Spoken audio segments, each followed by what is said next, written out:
Yes. I really like how far in depth and detail you went with every quote that you read. I like the Thank you. I appreciate that. I will sign the book. All right. That's even better.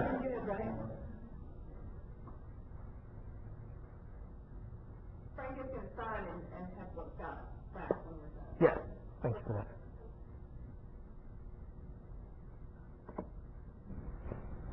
Did you know you were going to be a poet when you were in middle school or high school? Not only did I not know it, I don't think of myself as a poet now. You know, I think I'm a teacher, and when I have time to extend what I want to teach or share, I use writing, and I'm trained as a fiction writer. So some people look and see a successful poet just because of the books that are out. I look in the mirror, I see a failed novelist. But you know, I think when I was a kid, like most kids, I wanted to be an astronaut. I wanted to be a spy. I wanted to. When I went off to the UK to study, I went off to study engineering, and you know, I had to fall out of love with school and come back and study something I was really interested in, which ended up being English and creative writing. But I don't think of myself as a poet. You know, I think poetry is a tool, and you know, for young writers, I think it's important that you learn to use as many tools as possible. When I grow up, you know, I'm an old man. I have grandchildren, so I'm a really old man already. But when I grow up, I'm going to be a filmmaker. That's what I keep telling myself. You know, so I hope poetry will help me get there, and that when I make those films, that people critics will say, his films are very poetic, you know, and I know where it came from. But thank you for that question. Yes. Curious what your thoughts are about the relationship between your intention as you write a poem or a story versus the reader's, interpretation. How sometimes they get it close to your intention, but then sometimes they can get it completely different.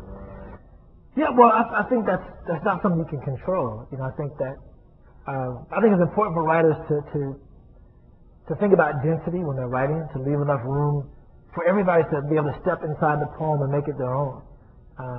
You know, my best lesson, I always use this as an example. When I was in high school, I wrote a paper or response to a paper that in my head was about, I intended to write this thing about making a chocolate cake, right? And my teacher read it, and she said in front of the rest of the class, she said, well, Frank, this is about sex. You know, and I was so embarrassed because, well, one, I didn't know anything about sex at that time. And two, she said it in front of everybody. But the thing that happened is that she told me why she thought it was about sex. When she got finished, I thought it was about sex. But what I learned was how powerful the subconscious is, even in your own work. So you can't control how people interpret the thing. Even here's a better example. In my writing workshops, I have an exercise where I draw a rectangle on a board and then put a circle in the middle of it. If you can imagine a domino with just a dot on it. But it's a tall rectangle with a circle in the middle. And for some people, they look at that and they see the Japanese flag or big money or a full moon out a window. I did that same exercise in a prison, and a young man said, looking down the barrel of a .45. And I turned around, looked at the board, and I saw this big gun barrel looking at me. But he made me see the same thing with the power of his words, but I couldn't make him just see a full moon, because his own personal experience, impacted how he saw the world. And I think, you can't control people's lenses. So I don't spend a lot of time trying to control how the interpretation is. I do try to leave room in it for people to make it their own. I think that's important. Thanks for that question. Yes. You use the voices pretty amazing. How difficult is it for you to find the voices of Isaac and yours and his plays like that? Well, it's easy because I'm schizophrenic. No, well, I think it's easier for me because I think of myself as a true Gemini. I mean, I'm supposed to have a split personality, or be bipolar, or run hot and cold. My friends say when they start talking to me, they first check to see which Frank is present before they fully engage me. Because depending on what mood I'm in, they think I'm a different person. But what they don't realize is that sometimes, even when I'm being social, I'm at work.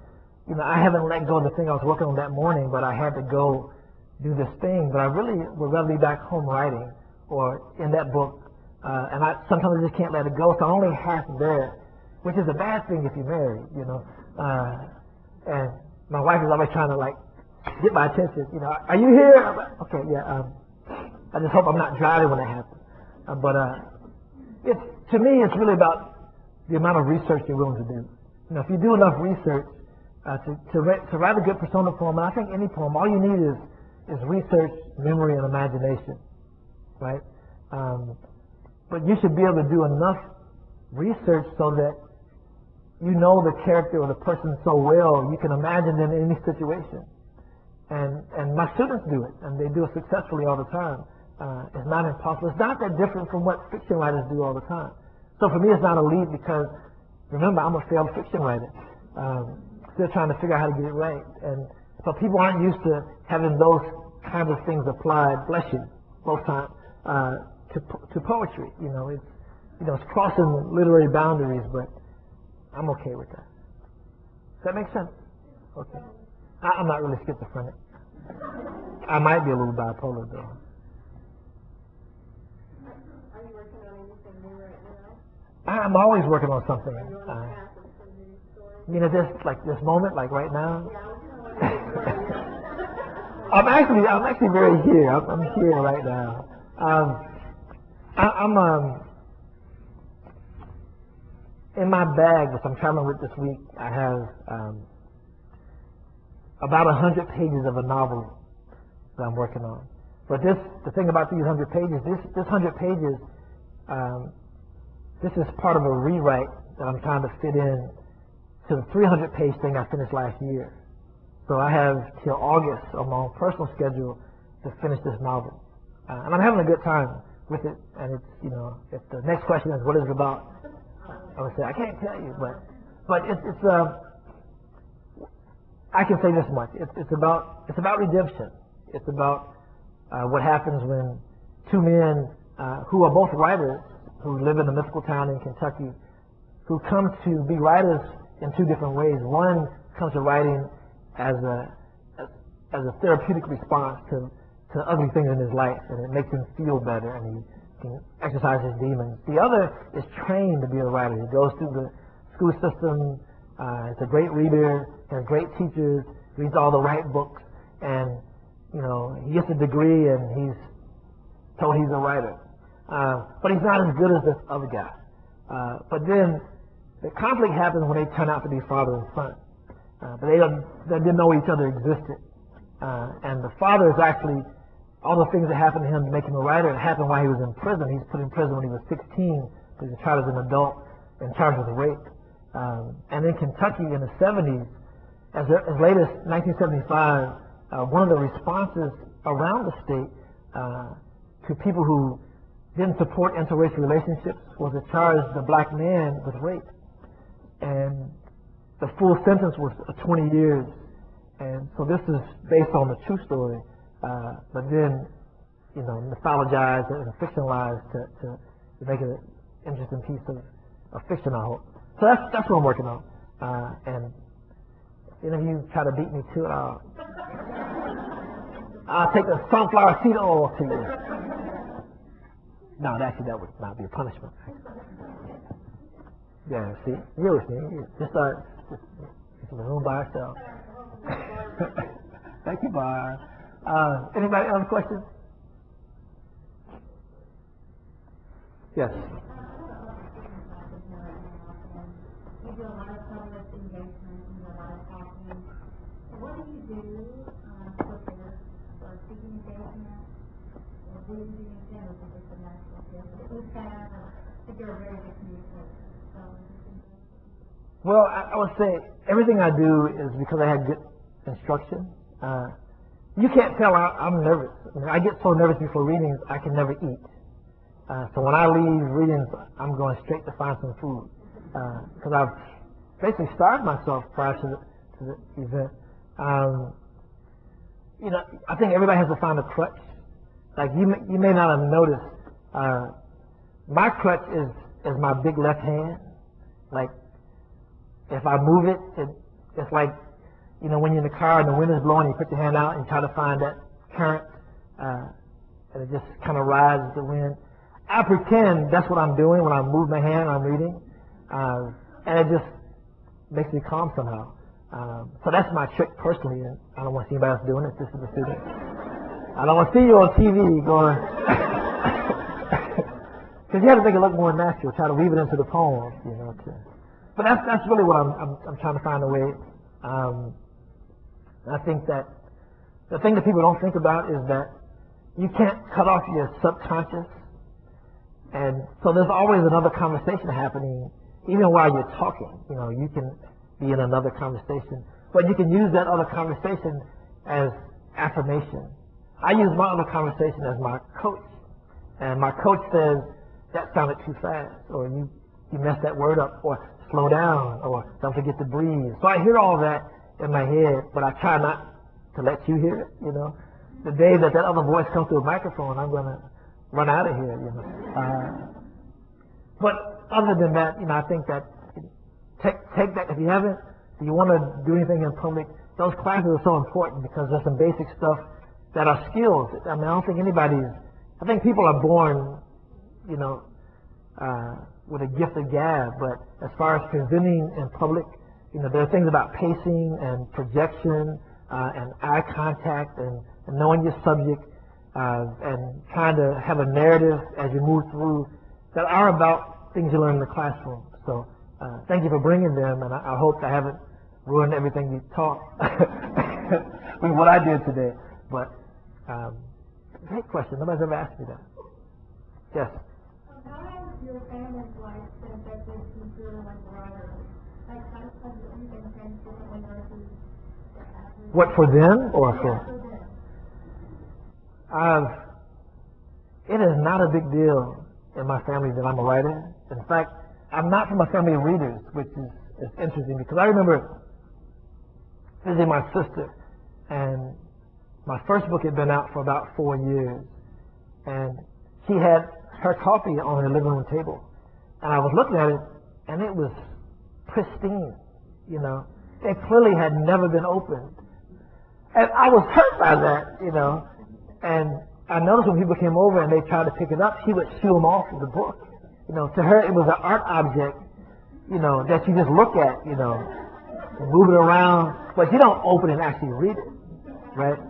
My son, on the other hand, was, you know, he's 22 now. I think he was about 10 then. He thought the whole book was about him because there was one poem that was about him. But of course, he also never read it. I think I have one family member, and she's passed on. I hope she's still reading them. My mother's the only person who would not only read the book, she wanted to read the rough draft. When I was writing the Buffalo Dance, she would call me because she knows I write from 4:30 in the morning until about 8, and then I had to be at work at 9 o'clock. So she would call every morning during that 6 months at 8 o'clock on the nose. I knew it was her, and she wouldn't even say hello, or when she would say, "Did York say anything new?"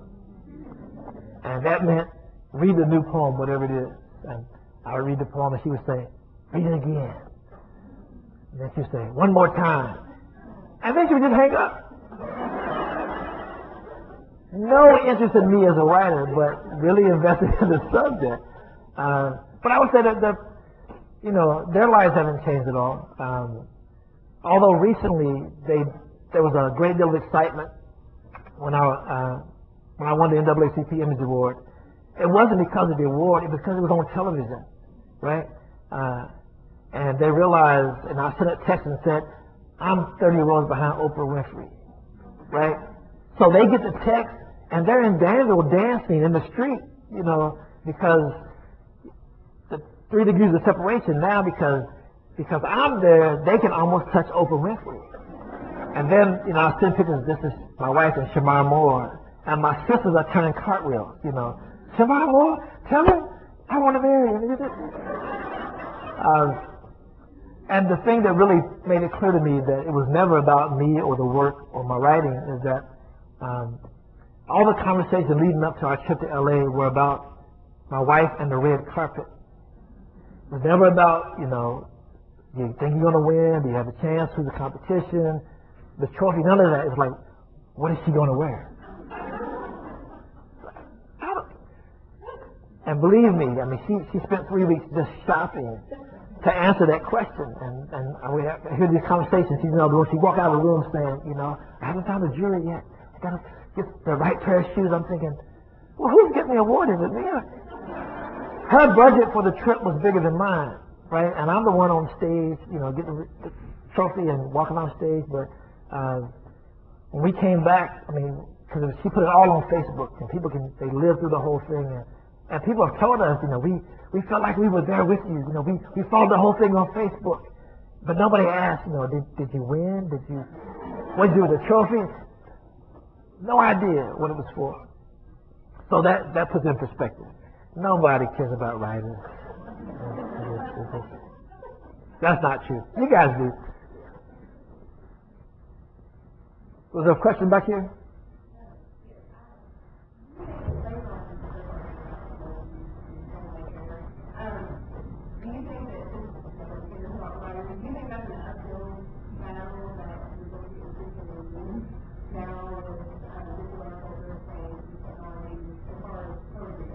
Well, see, I'm one of those people.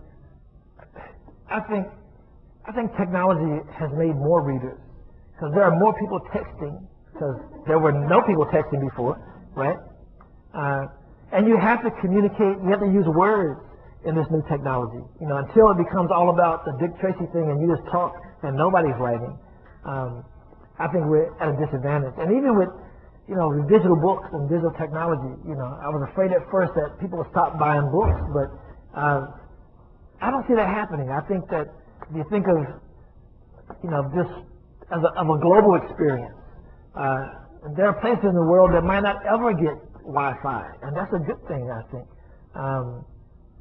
But no, I'm not concerned at all that there are less people reading and that it's an uphill battle. I think we're winning that battle. I think there are more poetry events. There are more opportunities for writers. You know, Joe might speak to that, and Davis later. I mean, I think 20 years ago, I couldn't imagine there would be this many opportunities, or that it would be such a big deal anywhere to have a poet laureate. I mean, people actually know what that is. 20 years ago, if you said that, they'll say, you won what? So they're going to put a rope around you? You know, it's a poet laureate or laureate. What did you say? You know, I think, but now it's not a big deal. I mean, people get that. And I think that we're making headway every time one of us wins a national award, and we're knocking those out that Kentucky's literary tradition is not something that's just a thing of the past, that is current, and it continues to be so. And as you guys will take the baton and make that thing keep happening and move forward. And that sounds like a good place to say the end. Thank you.